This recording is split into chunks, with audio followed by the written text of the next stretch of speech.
Obrigada, senhor presidente. Cumprimento o doutor Renilson, agradecendo o fato de ter aceitado o nosso convite. Também cumprimento seu advogado. Doutor, eu tenho conversado com outras pessoas que participaram das nossas reuniões e, por mais que eu compreenda as necessidades, né, que fizeram os gestores lançarem mão desse modelo de OS, eu ainda penso que seria interessante criar uma carreira pública para médicos. E quanto mais eu conheço do sistema de OS e visito, por melhor que seja o sistema de saúde de São Paulo, eu me convenço de que isso seria bom. Então, eu gostaria de ouvi-lo a esse respeito, se o senhor entende que seria interessante. Também tem um ponto que tem nos preocupado, né, que é a questão da contratação de pessoal. E até, não me lembro agora qual foi o convidado, que disse que hoje em dia, né, a pejotização é uma realidade. Então, que os médicos mesmo não querem ser CLT numa OS. Então, é natural abrirem uma pessoa jurídica para serem contratados. E tem todo um debate, lembrei, foi presidente do Tribunal de Contas. Tem todo um debate para saber se isso é quarteirização ou não é quarteirização. Mas o ponto que eu trago é outro. Muitas vezes aparece uma OS que já é uma instituição de saúde, né? Na verdade, ela já é uma instituição de saúde, por exemplo, uma Santa Casa Filantrópica, que acaba fazendo um contrato de OS, então já existe, né, uma estrutura. E outras vezes aparece uma pessoa, por exemplo, um médico monta uma empresa, faz o contrato de OS, ou porque esse médico é uma referência, ou porque tem conhecimentos políticos, e aí passa a contratar outros num sistema de pessoa jurídica, né? Isso me parece mais complicado, porque o que o Estado contrata é uma estrutura, né, teoricamente já existente. Se vai ser uma pessoa que vai, vamos dizer assim, a partir de um conhecimento político, ainda que tenha conhecimento técnico, passar a contratar, né, outras pessoas, isso só me parece criar um intermediário para encarecer a contratação. Então, gostaria de ouvi-lo também a esse respeito, porque o contrato pode até ser o mesmo, mas uma coisa é contratar uma estrutura existente, outra coisa é contratar alguém que vai montar alguma coisa. Essa segunda indagação. Tem alguém com o microfone aberto aí? Se a colega puder fechar, agradeço. Então, essa questão da contratação dos PJs, a carreira pública, queria ouvir o senhor, né? Eu tenho uma respeitosa divergência com relação à sua apresentação no que concerne as remunerações. Eu compreendo que o mercado regule, que os profissionais devam ser bem remunerados, mas o que a gente tem visto não é bem, né, uma regulação pelo mercado. Nós temos visto casos de remuneração acima do teto constitucional. E a leitura que eu tenho do acórdão do Supremo, que trata disso, ela é um pouco diferente da do senhor. Muito embora não sejam funcionários públicos, né, o teto constitucional, eu penso que tem que ser observado, porque existem OS, né, doutor, que ganham, que atendem privadamente, que atendem convênios e atendem o SUS. Mas existem OS que vivem praticamente apenas de dinheiro público. Então, assim, como justificar, né, que um funcionário do MOS que vive exclusivamente ou majoritariamente de dinheiro público ganhe 50, 60 mil reais? Então, eu queria ouvi-lo sobre isso, porque me parece também uma forma de burlar os tetos constitucionais.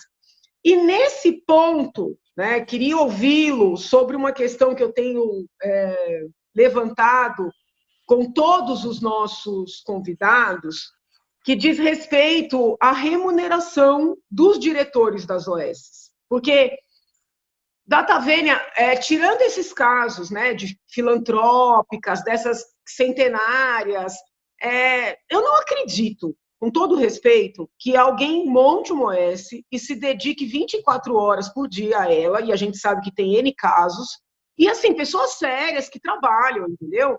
E que não vão ganhar nada com isso, sabe? Eu acho que, até falei sobre isso com o Ministério Público, que seria melhor mudar a lei para reconhecer que essas pessoas serão remuneradas, do que fingir que não existe remuneração e colocar essas pessoas vamos dizer assim, numa constante situação de ilegalidade. Né? Então, já que o senhor representa, né, uma associação que fala por OS no Brasil inteiro, eu gostaria de ouvi-lo a esse respeito. Né? Porque não é crível, doutor, não é crível. Né? Existem pessoas que administram N hospitais, gestores de OS, e até onde se sabe, essas pessoas não têm uma outra atividade. Né? Vivem do quê, afinal? Então, isso me parece uma ficção que finda forçando, né, uma ilicitude que, na verdade, é imposta por lei. Né? Então, eu penso seriamente que essa lei deveria ser alterada para permitir remuneração limitada pelo teto constitucional. Né? Porque as denúncias que chegam são de remunerações, inclusive, na casa de R$100 mil, R$200 mil. Né? Então, esse é um outro ponto. E eu queria saber, doutor, eu li uma notícia, eu peço assim, que o senhor não se ofenda de eu falar, mas eu acho que preciso falar, de um problema que houve no Hospital da Criança, no Distrito Federal, que isso também foi alvo, de alguma maneira, de uma CPI no Congresso. Se o senhor não se sentir incomodado, queria entender o que foi que aconteceu, né, nessa oportunidade. Se entender que não deve, ou o advogado do senhor entender que o senhor não deve se manifestar, eu vou respeitar o direito constitucional do senhor. Na fala do senhor, o senhor fez uma comparação entre São Paulo e os outros estados, né? O senhor que tem essa visão nacional, o que o senhor vê como diferencial em São Paulo, no que tange a esse modelo, né, que o senhor defende das OS? Então, seriam essas as indagações, eu sei que são muitas, se o senhor precisar, eu repito, agradeço imensamente. Obrigada, senhor presidente. A deputada Janaína tem mais algum questionamento? Vamos aguardar. Não, então, só isso, presidente. Agora, do doutor Renilson. Tem a palavra, por gentileza. Pois não. Bom, eu queria começar dando assim, duas explicações muito rápidas. Primeiro, é que o doutor Pietro não está aqui na condição de meu advogado, né? Ele é diretor jurídico do IBROS, né? Eu me senti honradamente na condição de convidado e não trouxe advogado. O segundo é que eu não tenho nenhum constrangimento de falar o problema que aconteceu em relação ao Hospital da Criança. Vou deixar por último para explicar, porque eu acho que é um bom exemplo. Bom, sobre a carreira pública para médico. Eu tenho... A minha posição é um pouco diferente. Eu acho o seguinte, eu não faria uma carreira pública em todos os níveis para médico. Eu faria uma carreira pública para todos os profissionais de saúde na atenção primária. Por que eu digo isso? Porque a atenção primária, ela é menos, como é que eu posso dizer? Ela é menos sensível a esse mercado de especialidades, entendeu? Mas, ao mesmo tempo, você tem mais dificuldade. Nem com dinheiro, às vezes, você consegue colocar o médico naquele lugarzinho lá, ele achando que vai ficar a vida inteira ali. Aí os filhos nascem e precisam ir para a escola e começa a ficar complicado. Então, inclusive, eu tive a honra de participar de uma pesquisa desenvolvida pela Organização Pan-Americana de Saúde sobre os 30 anos do SUS, que nós fizemos uma pesquisa qualitativa com parlamentares, gestores e tal, e essa foi uma das questões que foi pesquisado, né? Então, isso reforça a minha ideia. Porque eu acho que carreira pública para neurocirurgião, para anestesista, não vai funcionar. Não vai, certo? Vai ser aquela coisa... Olha, quando trabalhava na Secretaria de Saúde da Bahia, eu fui vice-diretor de um hospital que era de tórax, inicialmente de tuberculose, depois virou de doenças do tórax. E cirurgião torácico é um bicho raro e difícil. E eu conversava, porque eles não faziam cirurgia. E eu ouvi e tive que engolir um colega me dizendo o seguinte: Renilson, eu vou fazer 2 cirurgias por semana, porque você está me pedindo, e você é um cara que eu respeito, porque você é um cara dedicado ao serviço público. Me fazendo um favor. Então, carreira pública para médico em todos os níveis, eu acho que não funciona. Não se trata de ser contra ou a favor, eu acho que não funciona. Eu faria uma carreira para todos os profissionais na atenção primária, não é? Porque, para que a gente tenha uma atenção primária forte, isso é um outro assunto, é um outro debate.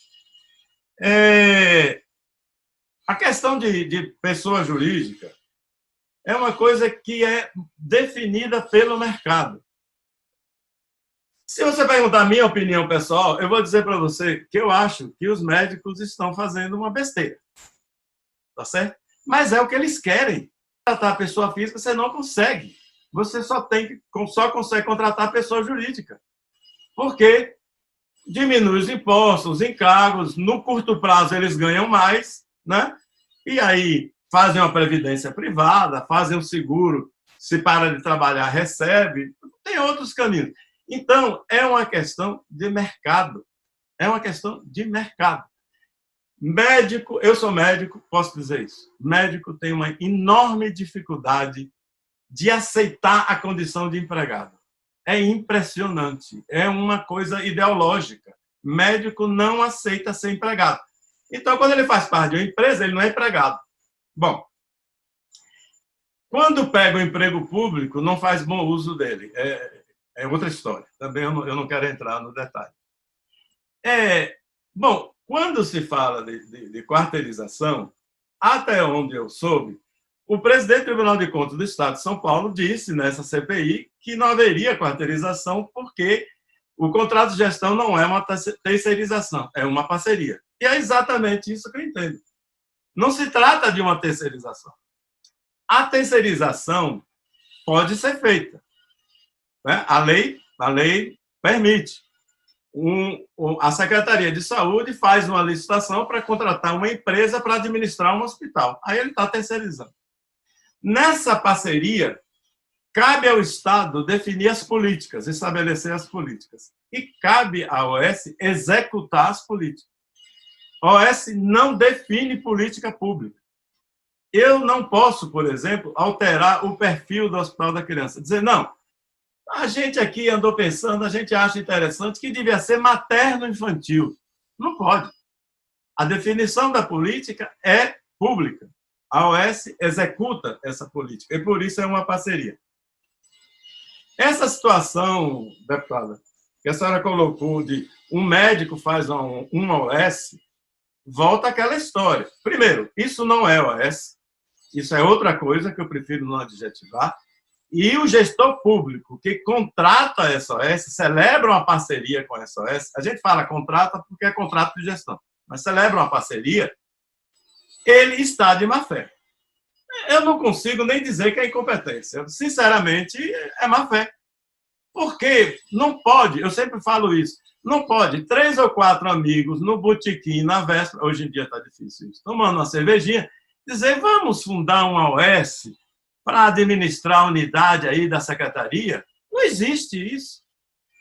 Existe uma, de novo citando o exemplo, o Hospital da Criança, pais de crianças com câncer e médicos oncologistas se juntaram, criaram uma entidade que tem mais de 30 anos, com o objetivo de ajudar as famílias mais carentes que tinham criança com câncer e, quem sabe, um dia ter um hospital.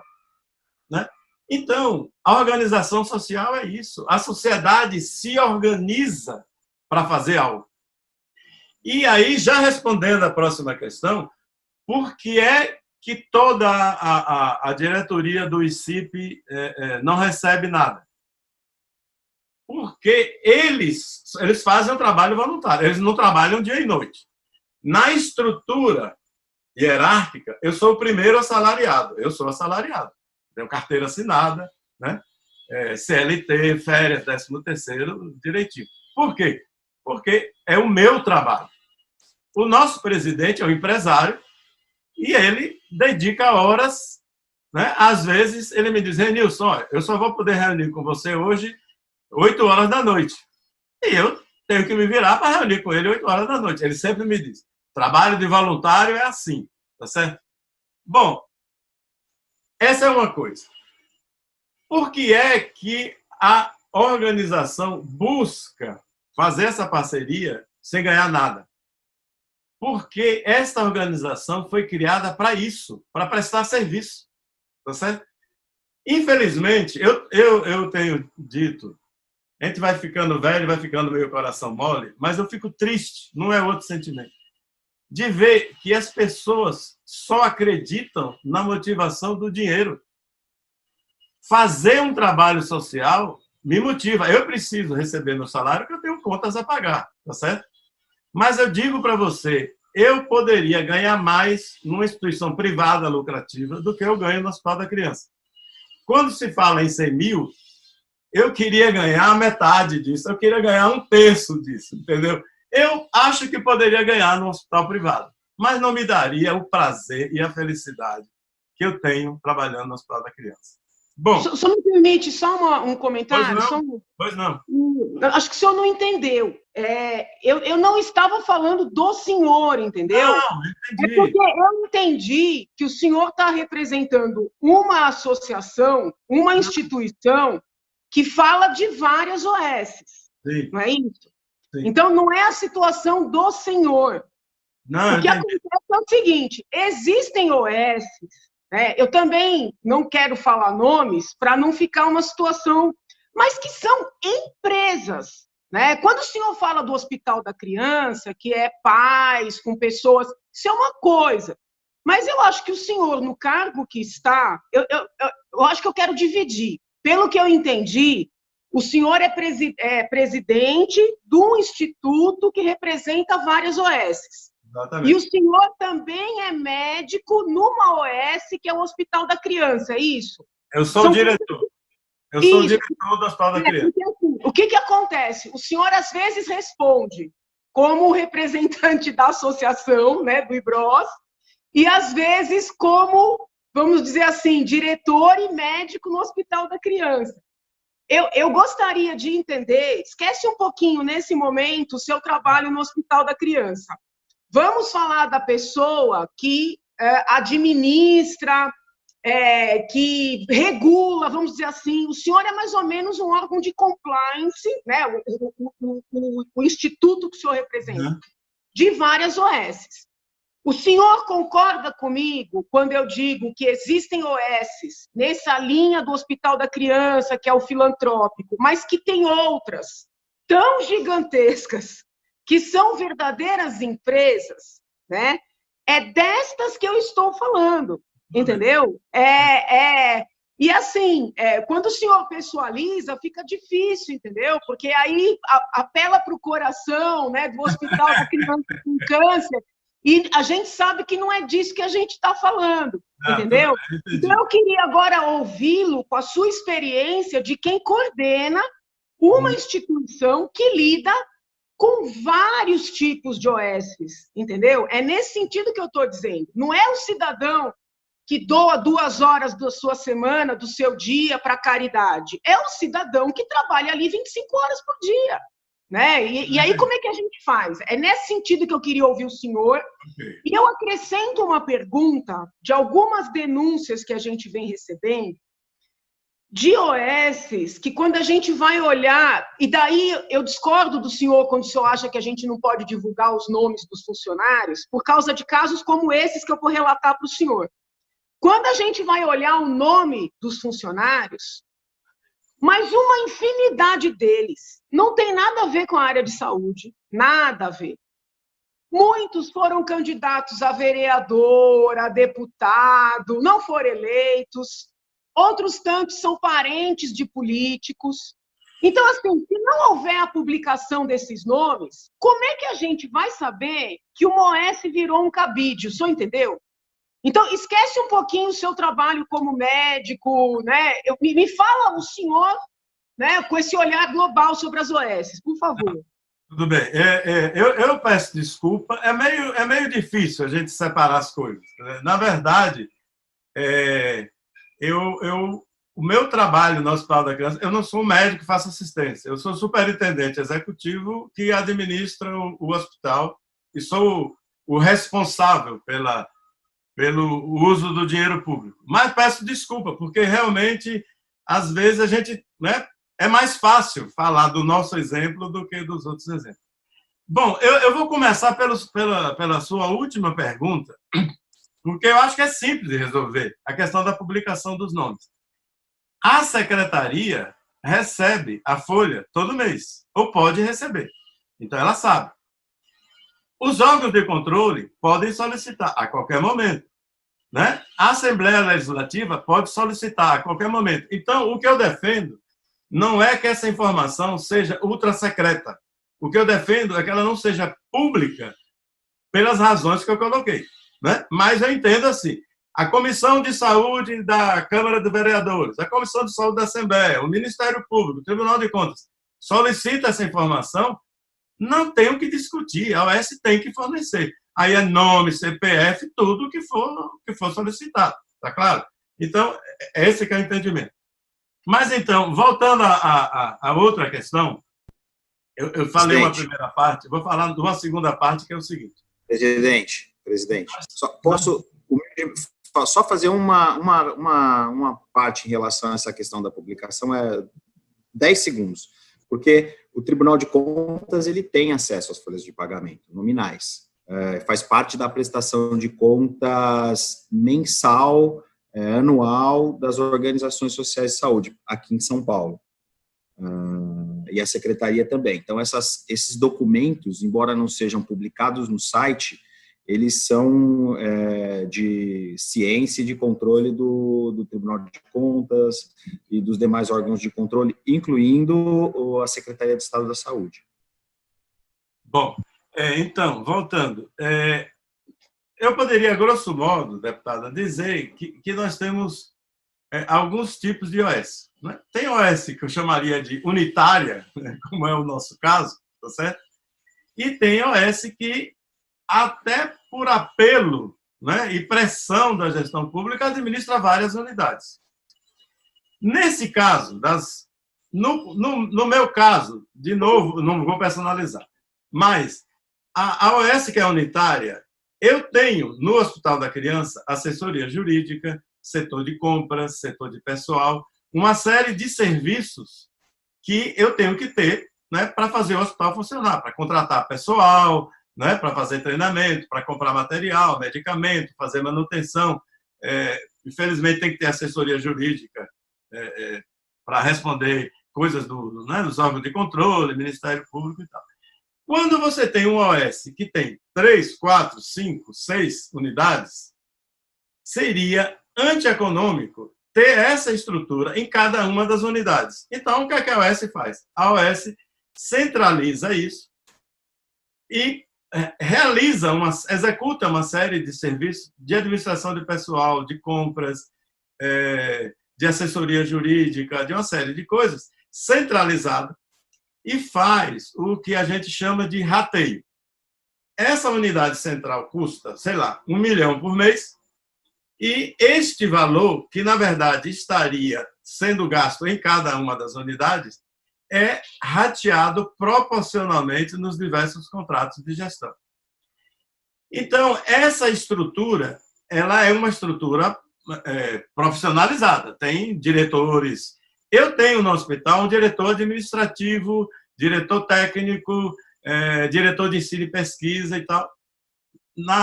Nesses hospitais dessa OS, que tem administra vários hospitais, essa estrutura é centralizada. Então, este pessoal é, obviamente, remunerado, tá certo? Aí, onde não é remunerado? O Conselho de Administração não é remunerado, o Conselho Fiscal não é remunerado, tá? Então, eu acho que são detalhes que a gente precisa compreender. As duas últimas perguntas suas. O diferencial de São Paulo. Eu acho que São Paulo, para mim, qual é a grande diferença de São Paulo? São Paulo tinha um problema e pensou uma solução, tá certo? E outro diferencial é que São Paulo tem muitas organizações da sociedade civil. Eu fui adjunto, como eu disse, São Paulo por 2 anos e meio, mais ou menos. São Paulo tem mais de 300, se não me falha a memória, eu estou ficando velho, 348 santas casas e APNIs e sociedades e tal, no estado. Você chega no Amazonas, se tiver uma santa casa é muito, tá certo? Bom, isso não significa justificar fazer OS e ter falso OS. Não, eu acho que o modelo é mais adequado no lugar e não é mais adequado, não é tão adequado em outro lugar. Eu não acho que OS é a panaceia, né? Não acho que vai resolver tudo. Bom, a outra coisa é que São Paulo se organizou para celebrar contratos de gestão. Eu acho que essa é a grande diferença.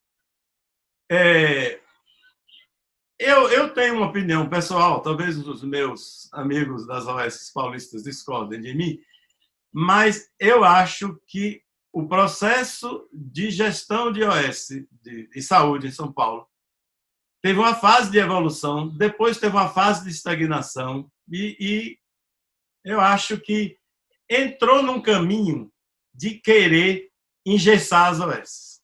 Essa é a minha opinião. Eu sei que o que eu falo, estou falando com o presidente do IBROS, mas eu acho isso, e acho que é um caminho equivocado, né? Porque o engessamento não resolve. O engessamento vai matar a solução que a OS traz. Bom, o senhor pode explicar o que é esse engessamento, a seu ver? Eu acho esse engessamento são... Veja, como eu li aqui do STF, eu sei que é muita ousadia minha discutir com uma professora, com uma jurista. Mas como eu tenho cabelo branco, estou velho, né? Então aí eu fico mais abusado. Mas veja, o STF diz que os empregados das organizações sociais não são servidores públicos, mas sim empregados privados, por isso que sua remuneração não deve ter base em lei. Bom, para mim, eu, do alto da minha ignorância, entendo que a Constituição é a lei maior. Então, o que a STF está dizendo é que não deve ter base em lei, deve ser definido pelo mercado.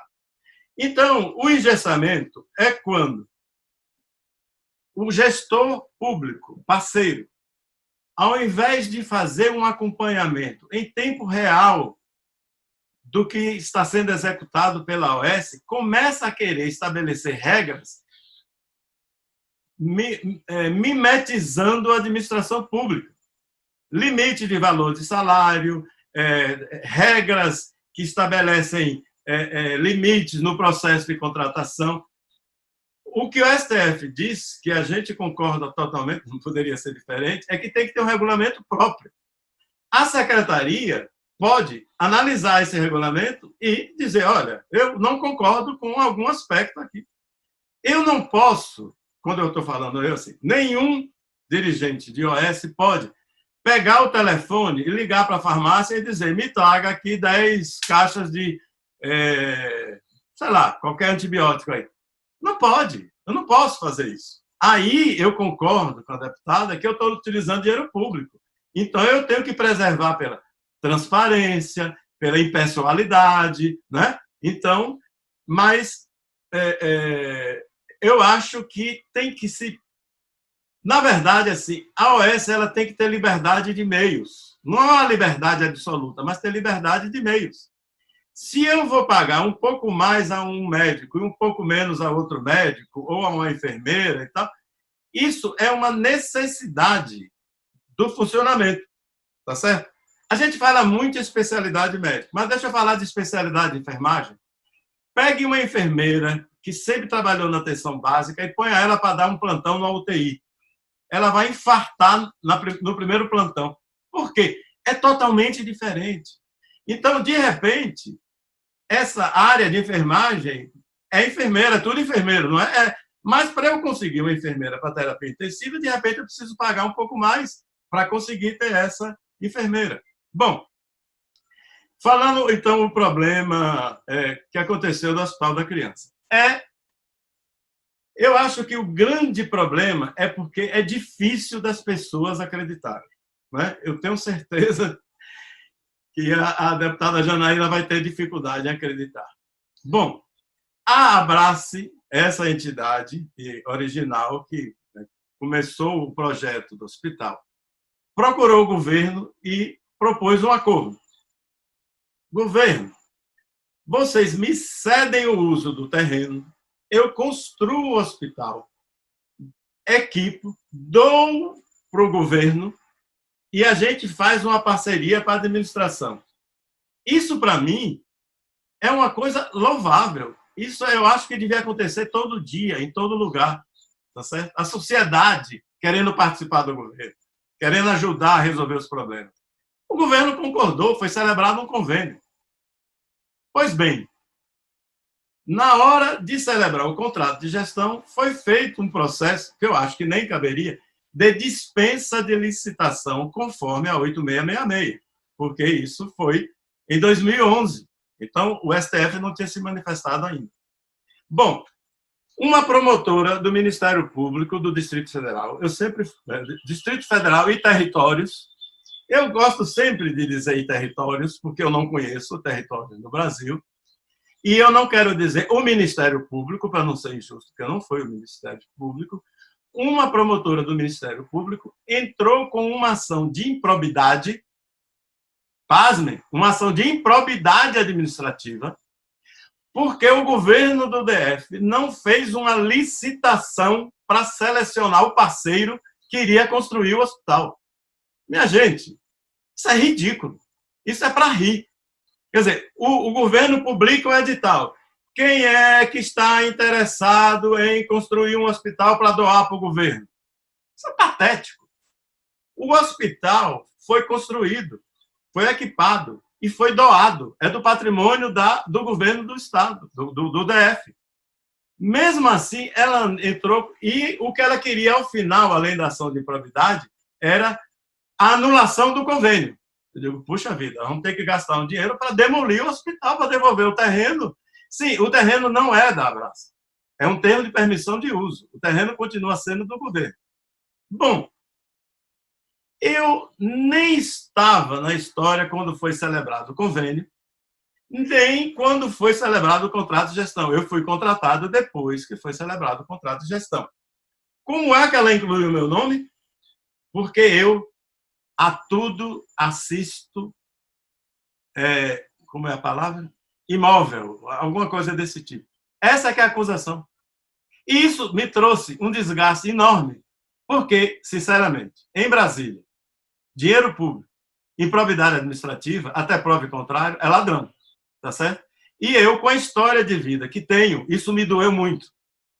Isso até hoje dói, tá certo? É muito difícil. Eu tenho provas, eu tenho fotos dessa promotora reunida com os sindicatos dos trabalhadores de saúde do Distrito Federal, publicada no site do sindicato, dizendo que ela, uma deputada federal do PT e os sindicatos estavam se organizando para impedir OS no Distrito Federal. E esse foi o preço que eu tive que pagar, né? Quando você tem muita convicção de quem você é, você sobrevive. Ela conseguiu, vou mais, ela conseguiu que um juiz me afastasse por 90 dias. Eu fiquei em casa 90 dias sem conseguir ir para o hospital trabalhar de uma forma injusta, absurdamente injusta. Bom, resumo.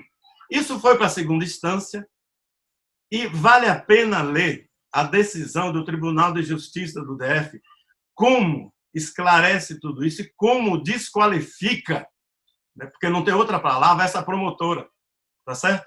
Porque eu acho que a instituição do Ministério Público é fundamental para a democracia, mas ela não pode ser usada com fins partidários, ideológicos, pessoais, e foi esse o caso. Eu quis apresentar uma denúncia contra ela no Conselho Nacional do Ministério Público. Uhum. Mas todo mundo da OAS dizia, não vamos fazer isso por medo. Uhum. Me pressionaram, não me deixaram, porque assim, não, porque aí isso pode piorar mais a situação. Piorar mais o quê? Ela vai fazer o quê? Ela vai mandar me matar? Porque a minha honra ela já está matando, entendeu? Mas não consegui, porque a OAS não deixou. Então, Esse movimento, só para concluir, esse movimento fez com que... É isso. Então, a gente entrega ao hospital.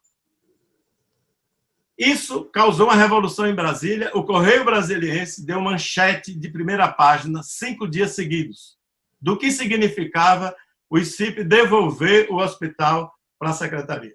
Tá certo? Bom, nos tornou muito mais conhecidos, né? E a sociedade hoje ama ainda muito mais o hospital do que amava antes. Mas foi isso que aconteceu, deputado. Eu fui fazer um financiamento de um carro, e o cara na concessionária me disse, o senhor tem um processo de improbidade administrativa. Eu sei. Não, eu não chorei na cara dele porque sertanejo segura a onda, mas foi duro. Até foi bom, no fim, eu perguntar, e o senhor dar esses detalhes, porque eu sempre insisti muito com os meus alunos, somente aqueles que queriam ir para o Ministério Público, para tomar cuidado, né?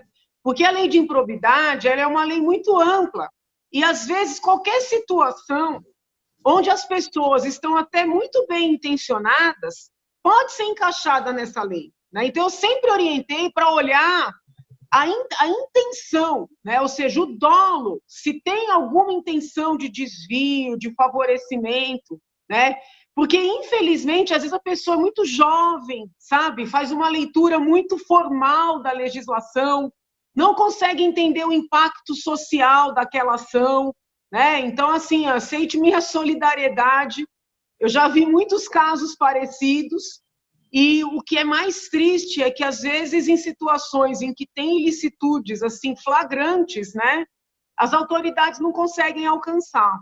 Aqui em São Paulo tem alguns casos de prédios construídos que os grupos querem doar, querem construir hospitais. Tem um caso muito interessante em Guarulhos, eu fui até visitar, que é um hospital religioso também, e está um imbróglio jurídico por uma situação parecida, né? Então, agradeço o senhor ter dividido esse case conosco, né? E que os promotores entendam que a lei de improbidade é para ser utilizada contra quem está de má fé. Eu só queria acrescentar que as nossas contas de 2011, 12, 13, 14, 15 e 16 já foram aprovadas pelo Tribunal de Contas do DF. E como essa promotora nos acusou publicamente de não prestar contas, para minha surpresa, o Tribunal de Contas publicou no site, publicou uma nota, e a imprensa reproduziu, dizendo que não só nós prestávamos conta, como as contas desses anos já tinham sido aprovadas. Realmente é um descalabro. Tem de tudo. Bom, muito obrigado. Muito obrigada, doutor. Obrigada, presidente.